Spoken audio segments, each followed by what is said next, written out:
Hello my dear friends, welcome to my YouTube channel LIS expert. आज हम बात करेंगे कि डिसर्टेशंस क्या क्या होते हैं। ठीक है, तो मैंने लास्ट वीडियो में आपको बताया था कि थीसिस क्या होते हैं। आज हम डिसर्टेशन की बात करेंगे। देखिए, थीसिस तो PhD में बनते हैं, लेकिन डिसर्टेशन हमारे मास्टर्स कोर्स में बनाए जाते हैं। ठीक है, अब मास्टर्स कोर्स में जो भी थीसिस डिसर्टेशन हम बनाते हैं वो भी प्रोजेक्ट वर्क ही होता है, बट ये मास्टर लेवल का होता है। मतलब मास्टर डिग्री जो आप परस्यू करते हैं, कहीं से भी आप परस्यू कर रहे हैं, तो उसमें जो प्रोजेक्ट वर्क होता है उसको हम डिसर्टेशन कहते हैं। डिसर्टेशन क्या है, उसके अंदर भी सेम ही प्रोजेक्ट वर्क होता है, बट क्या होता है कि इसमें लिमिटेशंस होती हैं। इतना ब्रॉड नहीं होता है जितना ज़्यादा एरिया हमें PhD के अंदर कवर करना होता है, PhD के थीसिस में कवर करना होता है, उतना ज़्यादा इसमें नहीं करना होता है। इसमें क्या है, आप कोई दो छोटी लाइब्रेरी का भी कंपैरिजन ले सकते हैं। जैसे मैंने ये ले लिया कि दो एकेडमिक लाइब्रेरी ले ली या दो पब्लिक लाइब्रेरी ले ली। ठीक है, तो जैसे मैंने ये या किसी भी एक कॉलेज की दो लाइब्रेरी ले ली अलग अलग डिपार्टमेंट्स की, तो वो भी चल जाएगा, क्योंकि इसमें क्या है कि आप डिसर्टेशन बना रहे हैं। डिसर्टेशन का एरिया जो है थोड़ा छोटा हो और उसमें वो उसकी लिमिटेशंस भी होती है। ठीक है, तो डिसर्टेशन में आप एक ही लाइब्रेरी भी ले सकते हैं, उसकी भी एक ही कॉलेज की दो लाइब्रेरियाज भी ले सकते हैं या दो तीन लाइब्रेरीज भी ले सकते हैं, वो एक ही कॉलेज की चल जाएगी। कोई दो कॉलेज की आपको ज़रूरत नहीं है, एक ही कॉलेज की आप 2-3 लाइब्रेरी ले लीजिए, वही सफिशियंट है इसमें। ठीक है, जैसे मैंने इसमें ले लिया GMI का, जामिया मिलिया इस्लामिया की कॉलेज की मैंने दो लाइब्रेरी ले ली, एक फैकल्टी ऑफ डेंटिस्ट की ले ली, ठीक है, और एक एजुकेशन डिपार्टमेंट्स की ले ली। ठीक है, तो वहाँ से मैंने दो लाइब्रेरी अपनी ले ली और इन दोनों लाइब्रेरी का ही मैं कंपैरिजन करूँगी और इन्हीं दोनों लाइब्रेरी का मैं जो भी डाटा है वो दूँगी। ठीक है, तो मैं इस पर जो भी मैं पिछला भी टॉपिक ले सकती हूँ, बट इसमें क्या है, मैं एक ही कॉलेज ले रही हूँ, जामिया मिलिया। मैंने वहाँ 3 कॉलेज लिए थे, बट यहाँ मैं एक ही कॉलेज ले रही हूँ और उसकी 2 लाइब्रेरीज ले रही हूँ। ठीक है, या 3 लाइब्रेरीज ले रही हूँ, वो भी सफिशियंट है। ठीक है, उसमें ज़्यादा यूज़ करने की इसकी लिमिटेशंस है। ठीक है, तो मैं इसकी एक ही कॉलेज की 3 लाइब्रेरी ली हूँ, लेकिन उसमें मुझे डिफरेंट कॉलेज की लाइब्रेरी लेनी पड़ती, डिफरेंट कॉलेजेस भी लेने पड़ते थे और डिफरेंट उसकी लाइब्रेरीज भी लेनी पड़ती थी, क्योंकि इसका एरिया बहुत ब्रॉड मेरे को करना पड़ता है। इसमें मेरे पास लिमिटेशंस है। जैसे क्या होता है कि हम एक एग्जांपल मैं आपको छोटा सा प्रैक्टिकली दे देती हूँ, इससे आपको बिल्कुल क्लियर हो जाएगा। जैसे क्या होता है कि हम लाइब्रेरी में बुक इशू करते हैं, तो उसमें क्या होता है कि लिमिट्स होती है ना, कि PhD को 8 बुक मिलेगी, है ना, और मास्टर को 6 बुक मिलेगी और बैचलर को 4 बुक्स मिलेगी। ऐसे लिमिटेशंस होती हैं। इसी तरह इसमें भी लिमिटेशंस होती है। ठीक है, तो इसमें ये लिमिटेशन होती है कि आप एक ही कॉलेज लें मास्टर्स में, और बैचलर में तो ये सब होता ही नहीं है, ये सिर्फ मास्टर्स और उसमें होता है PhD में।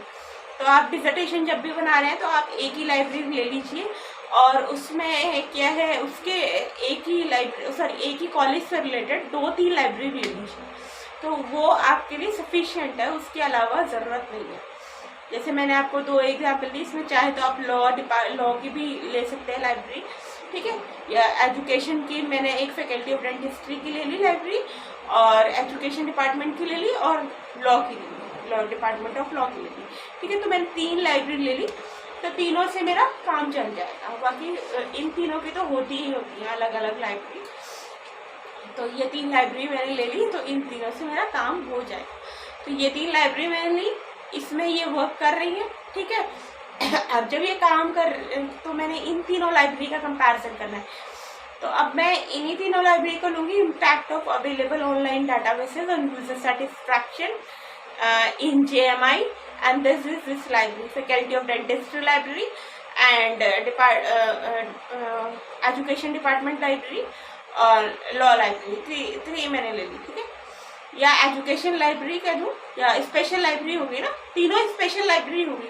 डेंटिस्ट्री की हो गई, एजुकेशन की हो गई और लॉ की हो गई, 3 हो गई, ठीक है। तो इसी में मैंने एक ही कॉलेज में 3 स्पेशल लाइब्रेरी ले ली, तो डिफरेंट डिपार्टमेंट्स की, ठीक है।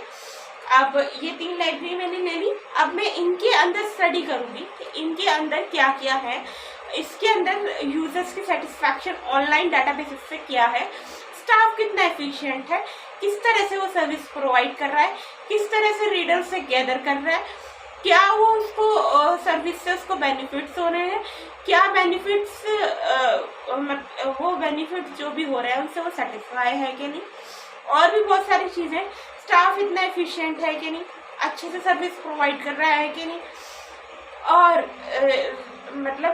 जो भी सीनियर स्टाफ है वो उससे कितना आउटपुट जनरेट कर रहे हैं, क्या चीज़ है, ये सारी मैं उसमें अपने थीसिस में, अपने क्वेश्चनियर्स में कवर करूँगी। स्टाफ का भी अलग क्वेश्चनियर बनाऊँगी और यूजर्स के लिए अलग क्वेश्चनियर बनाऊँगी। दोनों का डिफरेंट क्वेश्चनियर होगा और दोनों का मैं पर्सनली जाके इंटरव्यू लूँगी, इंक्वायरी भी करूँगी कि आपको किस किस तरह से ये समझ आ रहा है या नहीं समझ आ रहा है।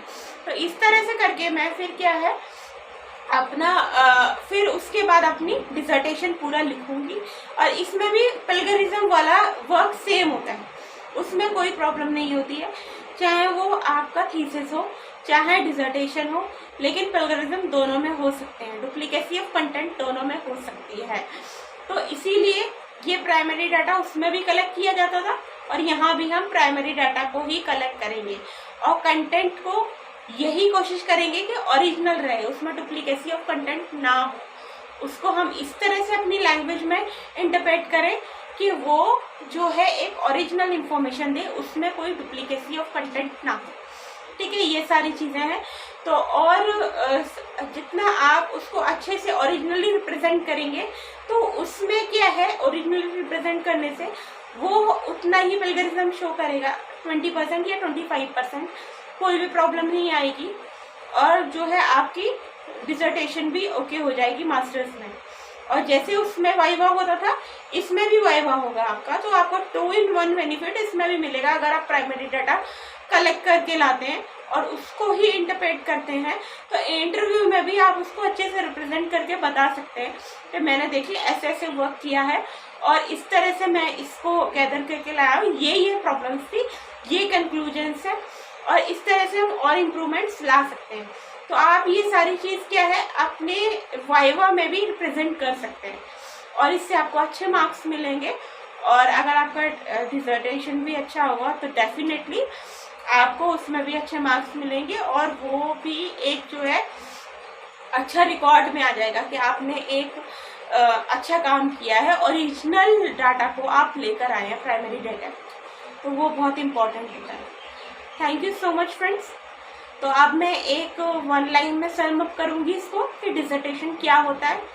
Dissertation is a project work that should be done during the master degree programs and dissertation is a very important practical work that should be done at the end of your master degree program.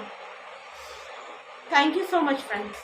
अगर आपको मेरा video पसंद आता है तो please आप मेरे channel को लाइक करें और सब्सक्राइब करें और बेल आइकन पर क्लिक करना ना भूलें, और प्लीज़ अपने कमेंट्स से, सबसे बड़ी बात अगर आप मुझे कमेंट्स देंगे तो मैं अपने आप को और इम्प्रूव कर पाऊँगी। सबसे बड़ी बात मुझे आपके कमेंट्स से ये समझ में आएगा कि आपको मेरे वीडियोस कितने अच्छे से समझ में आ रहे हैं और मैं इसमें और इम्प्रूवमेंट क्या कर सकती हूँ। मेरे लिए बेसिकली जो है आपके व्यूज़ और आपके कमेंट्स बहुत ही इम्पॉर्टेंट हैं, क्योंकि अगर कमेंट्स आएंगे तो मैं जो है और इम्प्रूवमेंट्स इसमें और ग्रोथ कर पाऊँगी वीडियोस को।